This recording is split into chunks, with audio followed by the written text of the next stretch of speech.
It was a day like any other in the early fall of 1971. A Northwest Orient Airlines flight, Flight 305, was cruising smoothly from Portland to Seattle.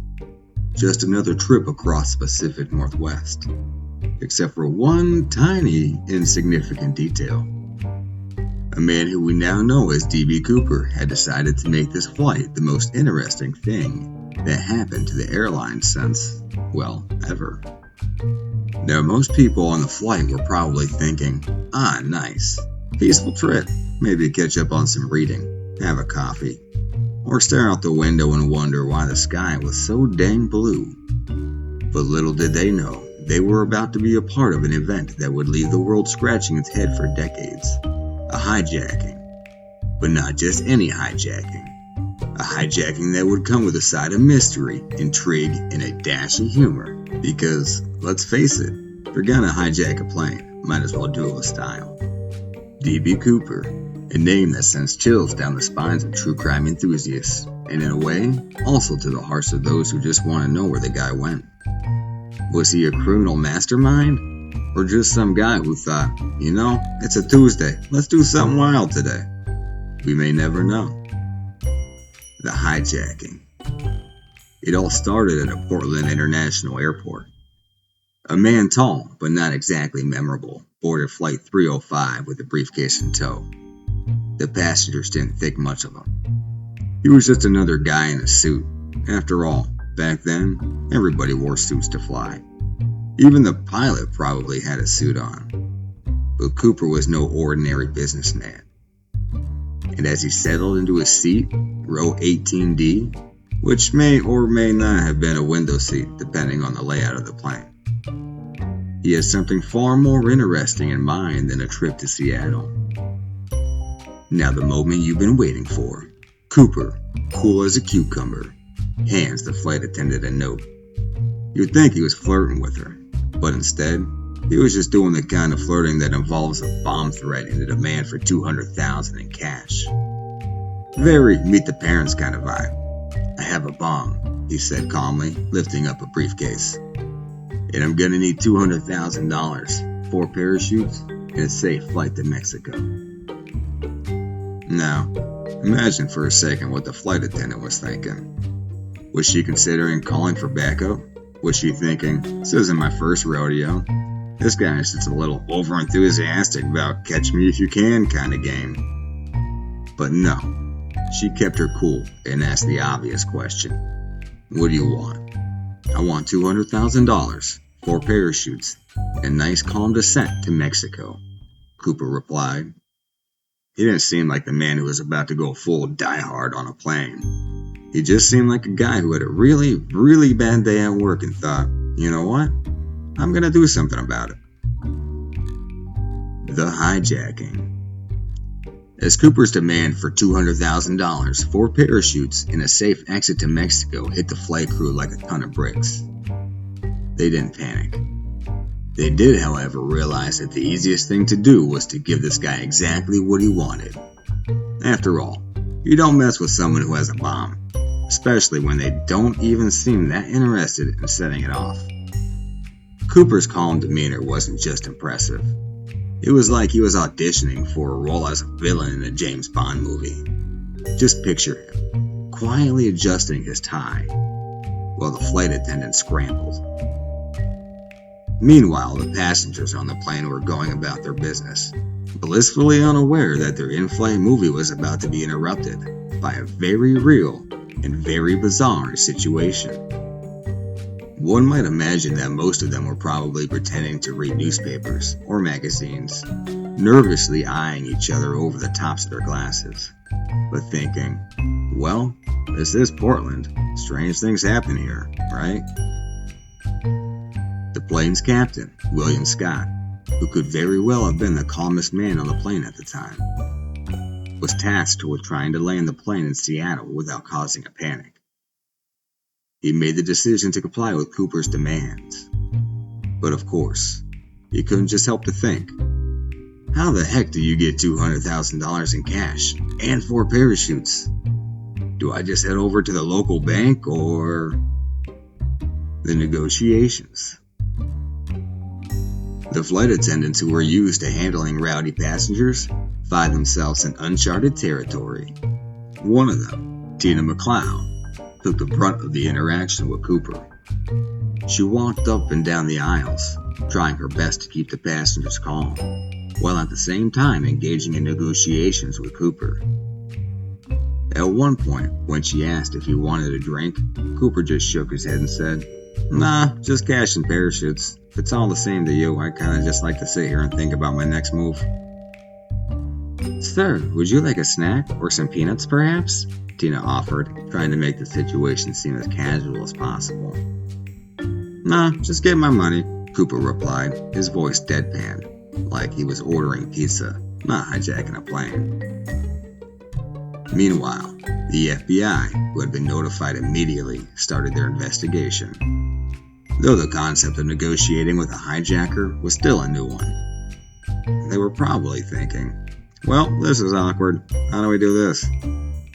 The exchange of cash took place quickly. They transferred $200,000 in marked bills into a bag, which according to Cooper, was the very specific amount he needed to carry out his escape. The parachutes, however, became a point of curiosity. 4 parachutes? For what? Did he plan to start a skydiving club? Was this going to be part of some grand escape plan? No one knew for sure, but Cooper insisted on getting exactly what he wanted, even throwing in a demand for a military shoot, just to be extra cautious. The crew was operating on what seemed to be like a very basic plan. Give him the money, give him the parachutes, and hope he just takes the money and jumps without too much drama. But Cooper had other plans. His demands were precise, but it wasn't like he was threatening anyone with more bombs or violence. He just wanted what he wanted, and he had a certain confidence about it. Now, imagine being the head of the FBI special agent team. They were receiving information about the hijacking, and they had only one thing on their minds. How do we stop this from escalating? But then they realized something odd. They couldn't exactly rush in and storm the plane. That was the whole problem with hijacking planes in the 1970s. No one really knew how to go about it. So instead, they took the classic approach. Wait and hope the guy just gets bored. The jump. With the demands met, Cooper allowed the passengers to disembark in Seattle as planned. Now, he had everything he needed, $200,000 in cash, a set of parachutes. He'd jump out of the plane somewhere over the rugged terrain of the Pacific Northwest and vanish into the wilderness, presumably to spend his days living as a mysterious fugitive. But as the plane reached cruising altitude, with the sun setting over the mountains below, Cooper was ready for his moment. He instructed the remaining crew members to lock themselves in the cockpit. This was his moment, and he wanted to make it count. At 8:13 p.m., Cooper opened the rear staircase door, giving the plane a blast of cold, high-altitude air. For most of us, this would be the moment we would panic and ask, wait, is this even legal? But not Cooper.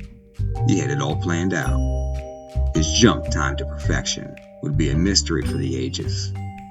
As the plane flew at 10,000 feet, at a speed of about 200 miles per hour, Cooper leapt out into the dark and stormy night. It's been widely speculated that Cooper was not just a thief, but an experienced skydiver. After all, he had parachutes, and he was confident, but the real question remains. Did he have an escape plan?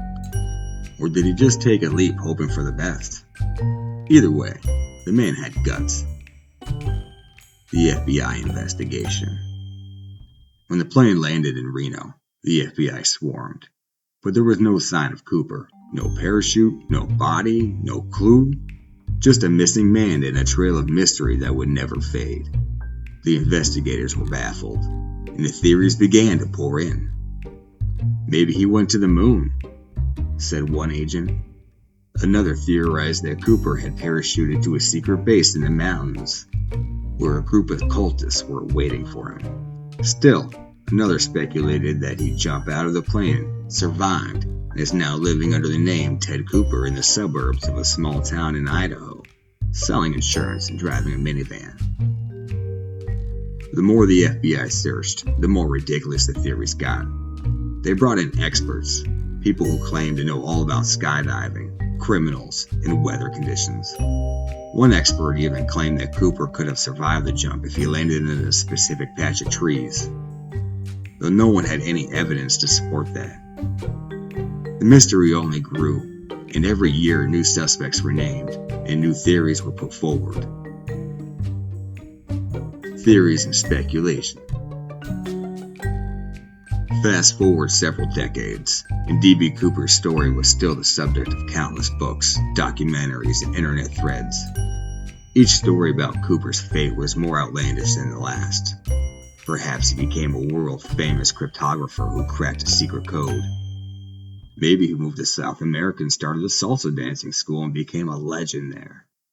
One theory even suggested that Cooper had been a time traveler from the future, sent back to the past to steal money for some unknown cause. And who could forget the idea that Cooper was just actually a very well-organized man who was just tired of paying taxes? No matter how many theories popped up, the most significant part of the legend was that no one had any real answers. The FBI, after years of investigation, concluded their case in 2016, officially declaring the identity of D.B. Cooper would likely never be known. They closed the file, but the mystery, oh that mystery, lived on.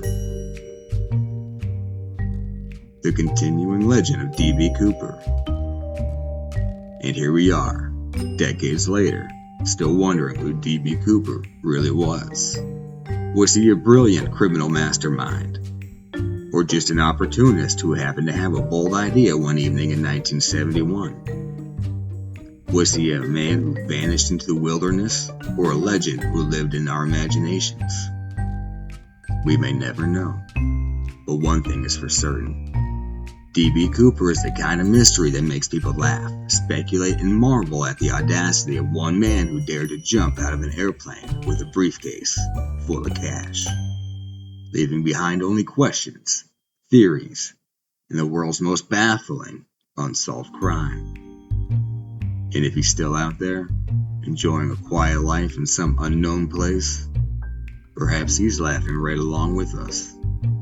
Because the true joke, perhaps, is that D.B. Cooper got away with it all, and we're still trying to figure out how.